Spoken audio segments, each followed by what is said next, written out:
The great musician Andre Previn once decided with his wife to adopt a Vietnamese orphan girl. A lady came from the orphanage in Saigon to spend a weekend with the family and make sure it was a suitable place for the girl. At breakfast, she asked Andre for some cereal. Absent-mindedly, he reached for the box and poured it into her bowl. While she was eating, he told her that his own sons ate this special, healthy cereal every day and found it both beneficial and really delicious. After she had finished the entire bowl, she said that she didn't really find it very tasty at all. Well, he looked at her in surprise. Then he looked at the box from which he had poured the cereal, and with a look of shock said to her, "I'm not surprised you didn't like it very much. I just made you eat a whole bowl of hamster food." People may be hungry, but it makes a great deal of difference what we feed them. You can't fill that hole in the stomach with just anything. In the same way, you can't fill the soul with just anything. People who are spiritually hungry will grasp at anything just to fill that hole, that emptiness. But not everything is nutritious for them. Not everything helps them to grow. We can throw them certain brands of religion, which may fill a hole, but really warp them. We can give them brands of spirituality that do not help them achieve their potential. We can give them hamster food instead of food that is fit for human beings with a heart and a soul and a yearning for something higher. Sometimes people are fed with a brand of religion that tells them to say certain magical prayers a certain magical number of times at certain magical times of day in order to make a wish come true or in order to assure them a place in heaven. Hamster food.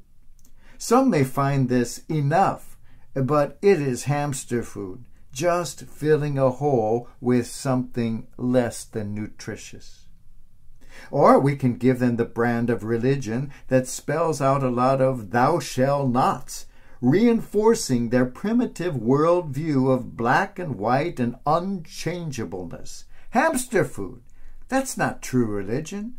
That does not elevate the soul to the heights of which it is capable.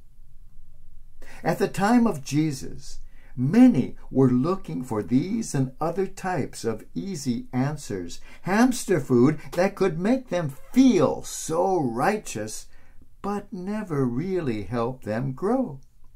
Jesus came with something entirely different, and they rejected it, saying, "This saying is hard. Who can accept it?"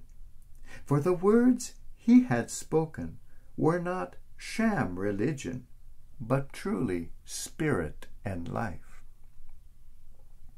In 1258, the Khan of the Mongols sacked Baghdad, a tremendously rich ancient city filled with jewels and gold, a great center of culture and learning, whose libraries contained a wealth of priceless books.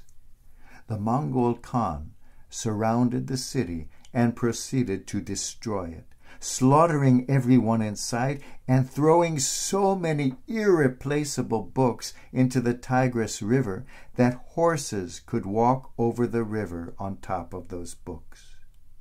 It is said that for a long time the river flowed with the black ink of the books as well as the red blood of the slaughtered. The Caliph, who had been the last ruler of the conquered city, was imprisoned. His prison, though, was not a miserable, dark cell, but a splendid room filled with precious jewels. 3 times a day his meals were brought to him on a gold tray. But the tray was not piled with food. The tray was piled with gold. "I can't eat this gold," protested the Caliph. This is not food for me." The Khan just smiled and allowed him to starve to death on gold. Material wealth cannot satisfy our inmost hunger any more than sham ideas posing as religion can.